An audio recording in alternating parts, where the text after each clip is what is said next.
ওমা কি রান্না করছো?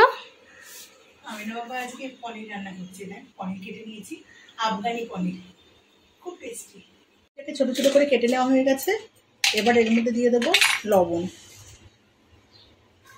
যেটুকুনি লবণ লাগবে সেটুকুনি আমি এর মধ্যে ছড়িয়ে দিলাম, পনিরে লবণ বেশি লাগে না। আর দিয়ে দেবো আদা রসুনের পেস্ট। এটাকে মাখাবো, তাই ছড়িয়ে ছড়িয়ে দিচ্ছি, সব মাখানো হবে এর মধ্যে।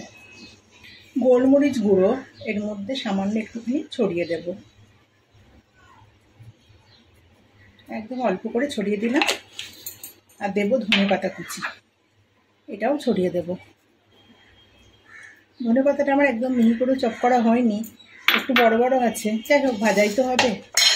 আর দেবো একটুখানি রিফাইন অয়েল, অল্প একটুখানি, সব একেবারে মেখে নেব।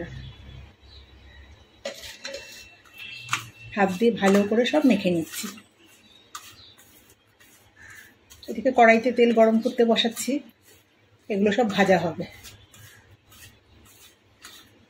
কড়াইতে 1 চামচ রিফাইন অয়েল দিয়ে দিয়েছি, তেলটা গরম হয়ে গেছে। এবার পনিরগুলো আমি সব এর মধ্যে দিয়ে দেবো, হালকা করে ভেজে নেব। পনির তো বেশি ভাজতে লাগে না, কাঁচাও খাওয়া যায়। আমার মেয়ে আবার না ভাজলে পরে খায় না, এই হালকা করে ভেজে নেওয়া।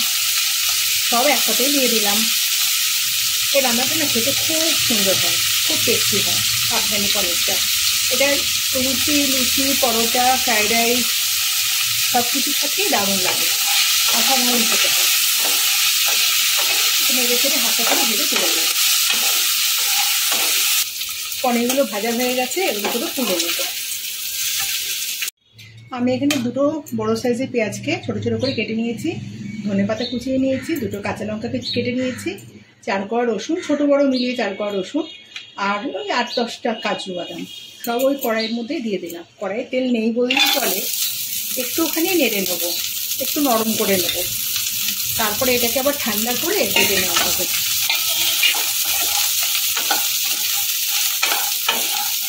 গ্যাস একদম লোতে রেখেছি, যেহেতু কড়াইয়ে তেল নেই তো একদম কমিয়ে দিয়েছি গ্যাসটা। নেড়ে পুরো শুকনো কড়াই, এর মধ্যে মিনিট 4 নেড়ে নিয়ে ঠান্ডা করবো, তারপর মিষ্টির একটা মিহি পেস্ট করে নেবো। মশলাটা ঠান্ডা হয়ে গেছে, ভেজে রেখে দেওয়া হয়েছিল। এবার এটা মিক্সিং জারে দিয়ে দিচ্ছি, বাটা হবে। এটা কিন্তু আমি দই দিয়ে বাটবো, এর পুরোটাই দেবো। এখানে 2 চামচ দই এর মধ্যে দিয়ে দেবো, কোনো জলের ব্যবহার হবে না।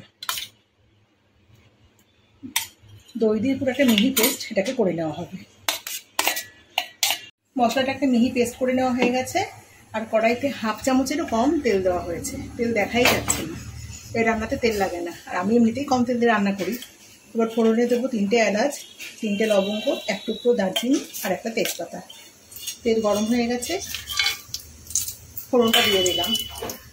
এবার তেলটা একদম কম, ফোড়নটা এবার ভাজতে একটু সময় লাগবে। এই তেলের মধ্যেই ফোড়নটা একটু ভাজা হোক। ফোড়ন দিয়ে একটা সুন্দর গন্ধ বেরোতে শুরু করেছে। এবার বেটে রাখা মশলাটার মধ্যে দিয়ে দেবো।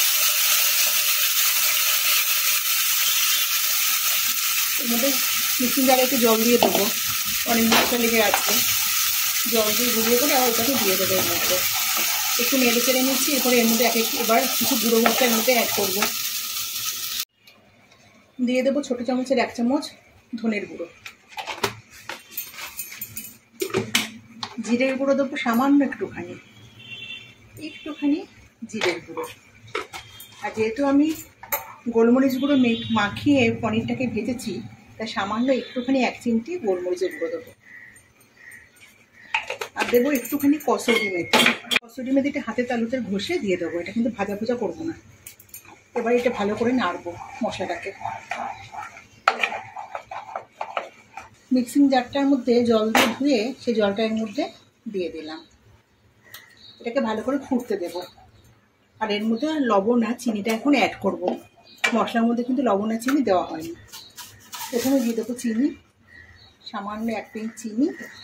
আমি অবশ্যই সব রান্নাতেই চিনি ব্যবহার করি। আর দেবো পরিমাণ মতো লবণ, আর একটু লাগবে। এটাকে ভালো করে ফুটতে দেব। একটুখানি শাহি গরম মশলা এর মধ্যে দিয়ে দিলাম। এবার এর মধ্যে পনিরগুলো পুরো অ্যাড করে দেবো। গ্রেভিটা ফুটছে। পনিরগুলো যেহেতু ভেজে মশলা মাখিয়ে ভেজে রাখা, এটা এমনিই কিন্তু খাওয়া যায়। যদি কেউ মনে করে আমি এমনি ভাজা পনির খাবো এটা দিয়ে, গরম ডাল ভাত দিয়ে, সেটাও কিন্তু খাওয়া যাবে। এবার এই মিনিট 2 একটুখানি ফুটতে দেবো। আমাদের আফগানি পনির একেবারে রেডি। খুব সুন্দর দেখতে হয়েছে। দেখতে যত সুন্দর হয়েছে, খেতে কিন্তু অসাধারণ টেস্ট হয়, অপূর্ব খেতে হয়। রেসিপিটা কেমন লাগলো অবশ্যই কমেন্টে জানাবেন। আর রেসিপিটা ভালো লেগে থাকলে অবশ্যই একটা লাইক দেবেন, আর চ্যানেলটাকে কিন্তু অবশ্যই সাবস্ক্রাইব করবেন।